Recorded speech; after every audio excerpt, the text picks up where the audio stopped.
Ladies and gentlemen, now today I found a tactic purely by accident that I've never seen anybody talk about, and this tactic is absolutely ridiculous for any champion with some form of passive power gain.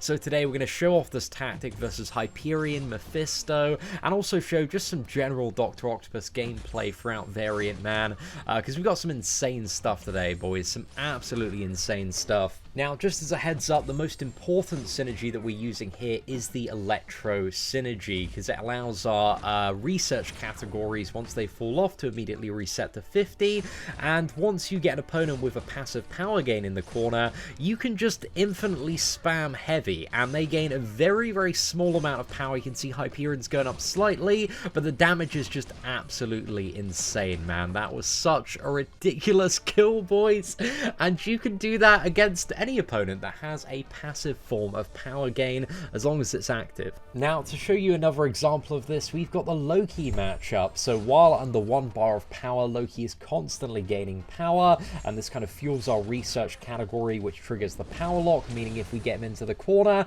and this is actually the fight where I discovered this tactic initially, man. So yeah, this is the first one, and I was like, damn, this seems so incredibly cheesy here, so I think I go for it here, man, and I'm like, what?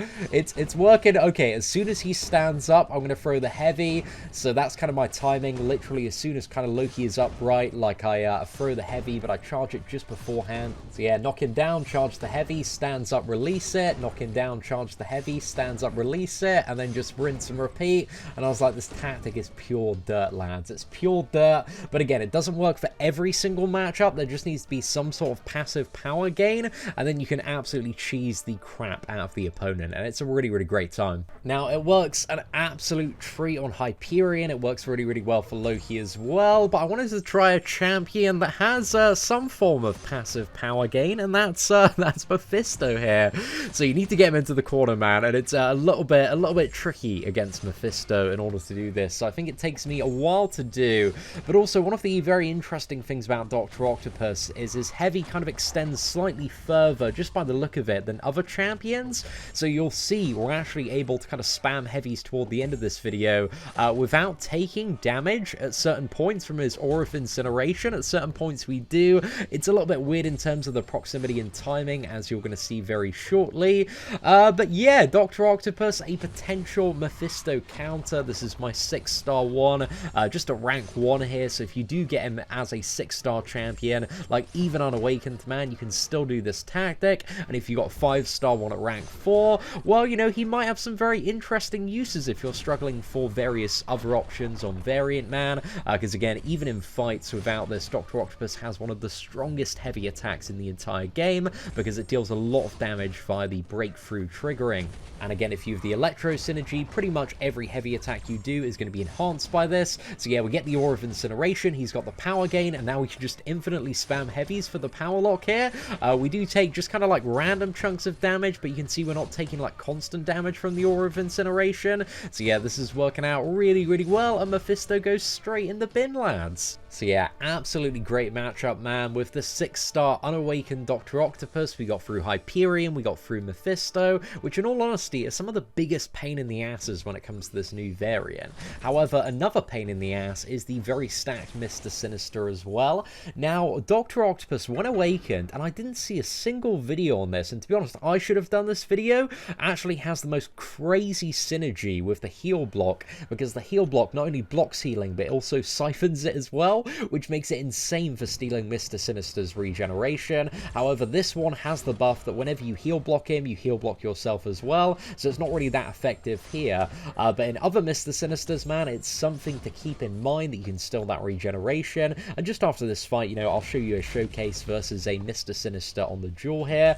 However, going back to this one on Variant, so one of the things that I kind of picked up on during kind of like mid-fight in this fight is as long as he doesn't have a bar of power and you're close to him in the corner, you can still do those heavy intercepts on him. So it's something that I've kind of been practicing and learning, and you'll see me kind of really pick it up at this point in the fight, man. You can see he's just, you know, getting up, getting smacked. So it's just a really nice little corner trick for when Mister Sinister does not have a single bar of power, and I absolutely love it. I never knew Doctor Octopus could do this. this. Again, I may be completely incorrect about this, but I have not seen a single person kind of talk about this or do a video on it so far, because I feel like Dr. Octopus, for a lot of people, you know, he's a bit of a novelty champion. Not too many people play Dr. Octopus, but I think maybe with this tip in mind, man, he might come a little bit more back into the meta. I mean, there are a lot of insane uses for him.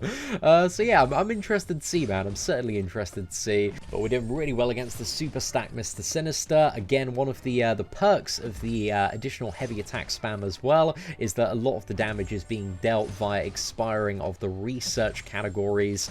So with the heavy attack, those expire, deal kind of an additional burst of damage, which Mister Sinister cannot heal from. So it just makes him, you know, a really good option for dealing with stack Sinisters. Now, going back to what I was talking about with Mister Sinister, again, this is a crazy matchup when there is no heal block on Dr. Octopus. So here, I'm kind of making a point to get, like, beat down and take a load of damage, and then I'm getting my parries up, getting my blocked hits up so I can trigger the heal block, which is not only going to block healing, but also siphon a certain percentage of it based on the dupe level to me. So, as you can see, whenever we're critting, look at Dr. Octopus's health. It's just going up and up and up.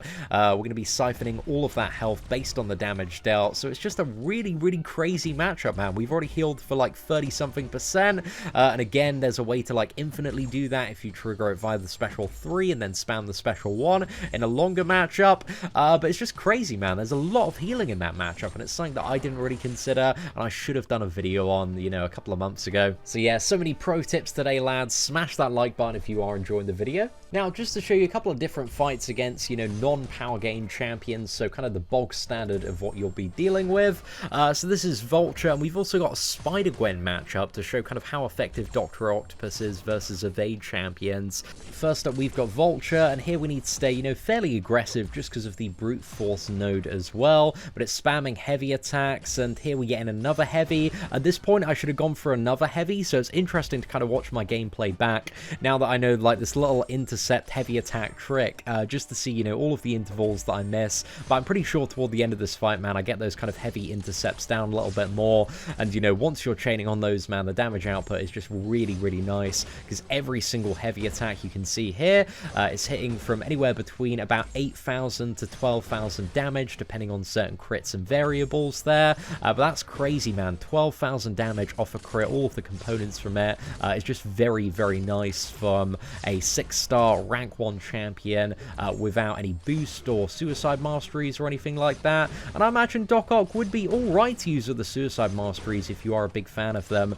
just because, you know, you're still going to take the poison damage, you're still going to take the bleed damage, but you don't really need to worry about recoil, and Variant is fairly short, so you're going to get a lot of value out of using suicide masteries if you do want to go for it, and you can also fire off the special 3 for some additional damage as well. And if you've got a debuff on the opponent, it actually doubles it via the special 3, so that can be useful for kind of an additional burst of damage if you need it. So that wasn't very, you know, well showcased, the special 3 in that matchup. We kind of just used it for the chunk of damage that it is, but again, just to show you, man, perfectly viable for fights without power gain.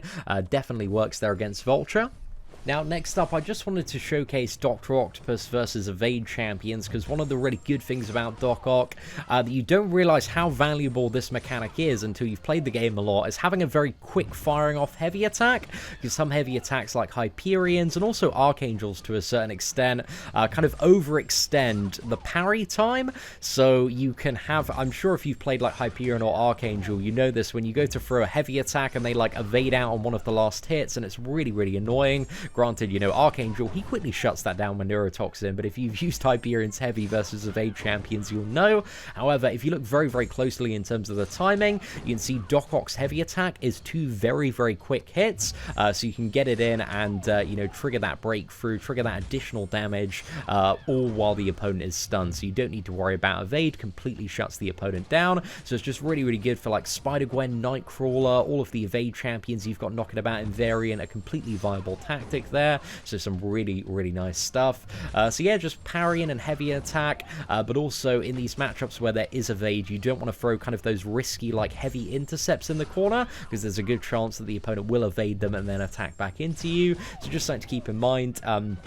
You know, whenever you're fighting a champion with a Vayne, don't go for those corner stand-up ones, or you could get quite easily wrecked there. So here we're trying to get just into Assassin's range here, below 18%, so that we can get kind of a supercharged special 3, and also a big heavy attack to finish it off there. So yeah, we parry, get the debuff, we fire off the heavy attack, so this is going to double the amount of debuffs. So on the final heavy, it's going to deal double damage from kind of expiring the research categories there, which is very, very nice. So one more parry, one heavy attack. You can see that was just under 10,000 damage in red there. So yeah, really good time. Anyway, ladies and gentlemen, if you want to show Dr. Octopus your appreciation and respect, you've got to smash that mother flipping like button right now. This man is just absolutely crazy for so many fights in Variant, an absolute MVP if you lack top options. And even if you do, man, you might want to use him for stuff like Hyperion to make him a very easy time. But anyway, thank you very much for watching. Take care, and I hope that you have an absolutely fantastic day.